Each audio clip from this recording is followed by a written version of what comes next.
Next question comes to us from John. At what point in a match do you and your partner change strategies? End of a set, down a break?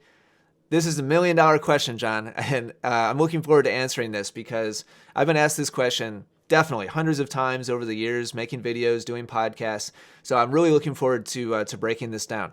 So the the short answer is not too soon and not too late. So jokes, obviously. But the reality, this is why it's tricky. The reality is there's like some give and take, and there is like a best time, but we don't always know for sure when that best time is. But let me give you some guidelines that you can follow to be a little bit more accurate to picking out the right time. Because unfortunately, most tennis players fall kind of on either end of the extremes. Either at the first sign of trouble, like the first time they lose 2 or 3 points in a row, they're like, oh no, this is not working. I need to do something totally different. Like I'm an aggressive baseliner, but I just lost 3 points, so I'm going to start serving and volleying. Or, I feel like this is probably more common, is tennis players only really have one flavor, and no matter what's happening, even if it's like 0-6, 0-5, they're still doing the exact same thing they were doing at 0-0 at the beginning of the match. So those are the two like extremes that we want to totally avoid. And there's a lot of gray. There's a lot of gray in between. So how do we figure out when exactly the right time is? Let's talk about it. So let's, first of all, lay some ground rules. Number one, never change a winning game plan, ever. And what does winning mean? It doesn't mean winning every point. All we need is 51% of the points to win a tennis match. In fact, it's possible, and this happens all the time in tennis, you can win less than half of the points and still win the match just because of the like you just have to win the right points. So you don't even need half the points. But if you're at 51, 52, like 53% of the points, you're probably going to win, but it can look dicey in there. Like there's a natural ebb and a natural flow to how the points kind of go back and forth. And there's natural momentum shifts even in a very close match. And like part of this is just being comfortable with that and realizing that there's going to be pockets where you lose points in a close match, even in a match that you win. So you never change a winning game plan, even if that means you're only winning half of the points. You're only winning, 51% of the points. If you're losing, but it's close, then give it time because there's so many other variables at play besides just your strategy.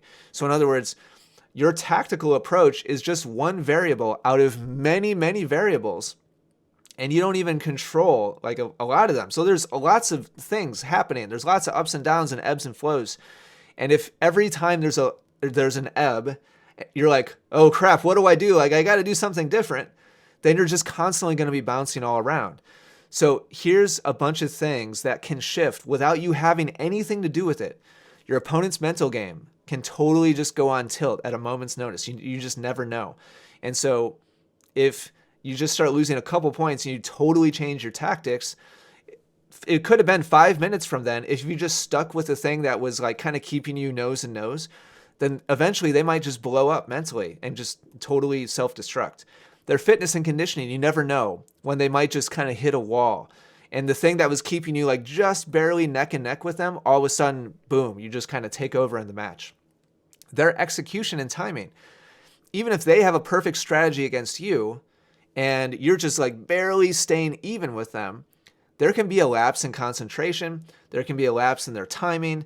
There can be a lapse in how they're swinging the racket. And all of a sudden, they take their foot off the gas 5% because they're like, oh, what's going on? And the tactic that you stuck with totally takes over the match. How about your timing, your execution, your confidence? It'd be nice to think that we totally control those things, but we don't. There's ebbs and flows and all of those things that we can't just micromanage. Like there's going to be some shifts in how we're doing that we can't totally control. And how about conditions, like the weather, spectators, noise happening around the court? All of those things could contribute to helping your opponent play a little bit worse. We just don't know. And in big point outcomes, you hear tennis commentators all the time talking about how he just won like the big points. Sometimes it's just a little bit of luck, honestly. You ever have a set where it's like every game goes to deuce? Everybody's had this set, right? where every game goes to deuce and you lose every game. And it's like, man, it was just that, it's like 1%. And it's every game you just barely got edged out. Well, you never know when those things might tip. And all of these things, you never know when all of these things might tip or tilt in a little bit different direction. So this is why, like, if it's close, stick with the plan. If it's like 50-50 and you feel solid about the approach you're taking, none of these things, like any kind of little bit of up and down, shouldn't dissuade you and shouldn't cause you to jump ship, because if it does, you're just going to be chasing your tail and shifting your tactics like every minute, every 2 minutes, and there's no way to be successful that way consistently. So with all those things in mind, here's my general suggestions.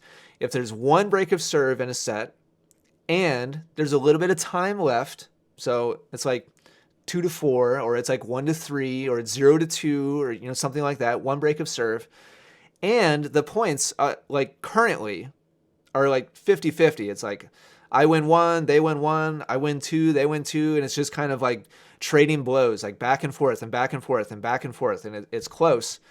Then let it ride and just focus on your controllables. What are your controllables, by the way? This is all of them.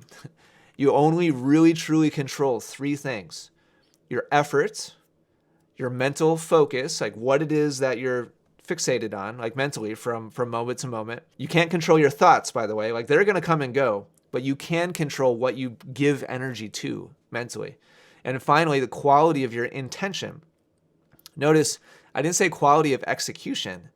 Quality of execution is going to go up and down, and we can't really control that. But we can control our quality of intention. How much margin for error am I giving myself? What are the patterns that I'm sticking to? Am I sticking to my game plan, or am I just bouncing all over the place? These are the only 3 things that you actually fully control during a tennis match. If you can think of any others, feel free to tell me in the comments down below. These are the only things that you fully control. You have influence over other stuff, but you can't actually control what happens outside of these things. So if it's close, then let it ride and see what happens, and just focus on your controllables.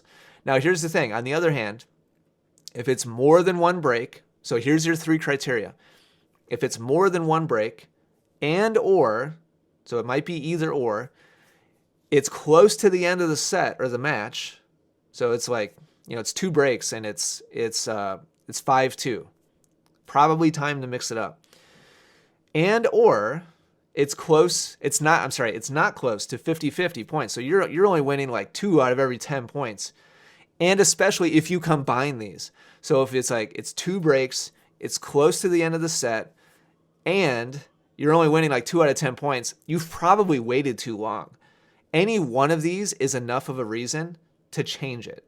But if you start combining them, if it's close to the end of the match and you're only, even if it's only 1 break, so let's say it's 1 break of serve, it's close to the end of the match, and you're only winning like 2 out of the last 10 points, you've only won 2 of them. We got to make something happen here. Like, we're running out of time. So use these 3 criteria. If all 3 are present, it's probably too late. If 2 are present, it's probably time to change things up and try something different. If 1 is present, but it's like really strong and solid, then start to consider changing it. Does that make sense? So that's how I want you to think about these things. And your focus next should go to what's the next most apparent pattern or swing or target, like a weakness on the other side, that I can exploit and pivot to that as being my primary focus. So that's when you want to think about actually changing your tactics. The bottom line is, use these are general suggestions, okay? Like, there's not a magic formula here.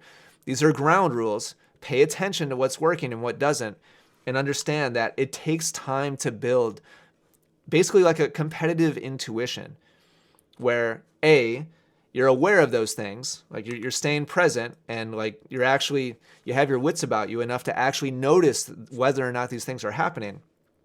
And once you check those boxes, you can actually develop this as a skill, and you start to kind of develop a sixth sense about when should I shift and when shouldn't I? Is it too early to change tactics, or it's too late? Like, and I'm already kind of out of control here, and I don't really have a chance of going back and getting, back into the match. Hopefully that all makes sense.